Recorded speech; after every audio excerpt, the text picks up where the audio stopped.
రాష్ట్ర chairman Perikala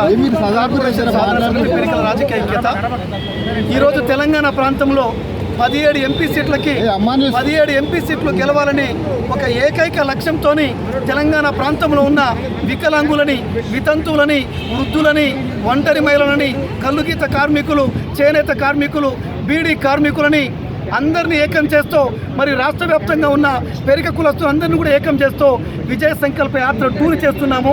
assembly ఎన్నికల కంటే ముందు మనం కాంగ్రెస్ పార్టీ అధికారంలో రావడానికి విజయ సంకల్ప యాత్ర 1 చేయడం జరిగింది. మరి ఈ యాత్రలో తెలంగాణ రాష్ట్ర వ్యాప్తంగా అన్ని పార్లమెంట్లో కూడా మేము దీన్ని స్టార్ట్ చేయబోతున్నాం. ఈ సందర్భంగా కేంద్రంలో కాంగ్రెస్ పార్టీ అధికారంలోకి వస్తే 6 న్యాయాలను ప్రకటించింది. అందులో ముఖ్యంగా స్థానిక సంస్థల్లో రిజర్వేషన్లు ఇస్తాం.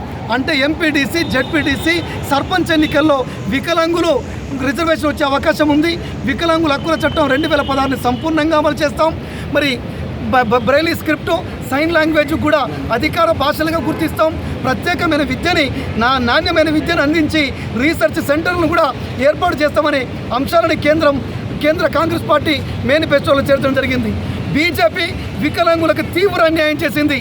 బీజేపీ ఎంత అన్యాయం చేసింది అంటే నేషనల్ ట్రస్ట్కి చైర్మన్ నియమించలేదు, వికలాంగుల యాక్ట్కి కమిషనర్ నియమించలేదు, 9 జాతీయ సంస్థలని 4 జాతీయ సంస్థలుగా విలీనం చేసిన నీచపు చరిత్ర బీజేపీది. ఈ వికలాంగులకు సంబంధించి ఎంపీ ల్యాడ్స్ నిధులని ఖర్చు చేయకుండా వికలాంగుల సంక్షేమంపై గొడ్డలు ఊపిన చరిత్ర కూడా బీజేపీదే. మరి జాతీయ సంస్థల్లో ఎలాంటి నియామకాలు చేపట్టలేదు, బ్యాక్లాగ్ ఉద్యోగాలు కూడా చేపట్టకపోవడం వల్ల నిరుద్యోగ వికలాంగులు ఆత్మహత్య చేసుకున్న సందర్భం కూడా మనం చూసాం. అత్యంత నీచమైన అంశం ఏంటంటే కేంద్రంలో అధికారం ఉన్న బీజేపీ కేంద్ర సర్వీస్ ఉద్యోగాల్లో వికలాంగులు పనికిరారని చెప్పేసి నిర్ణయం చేసింది. కోర్టు ఉత్తర్వులతో ఎనికిపోవడం జరిగింది. అదేవిధంగా బీఆర్ఎస్ కూడా తీవ్ర అన్యాయం చేసింది.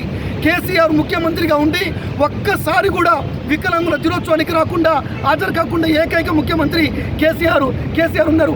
కేసీఆర్ బ్యాక్లాగ్ ఉద్యోగాలు ఇవ్వకపోవడం వల్ల నిరుద్యోగ వికలాంగులు ఆత్మహత్యలు చేసుకున్నారు. మహేందర్ అనే విద్యార్థి, రామ్మోహన్ అనే విద్యార్థి ప్రభుత్వ హాస్టల్లో కూడా ఆత్మహత్యలు చేసుకున్నారు.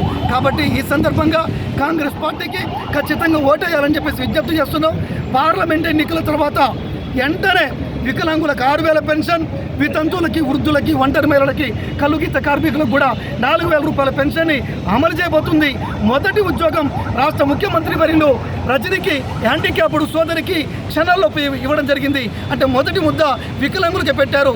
కాబట్టి ఈ యాత్ర సక్సెస్ కావాలని చెప్పేసి రాష్ట్ర వ్యాప్తంగా పిలుపునిస్తూ జై కాంగ్రెస్, వికలాంగులు, వితంతువులు, వృద్ధుల ఐక్యత, పెరకక్కుల ఐక్యత.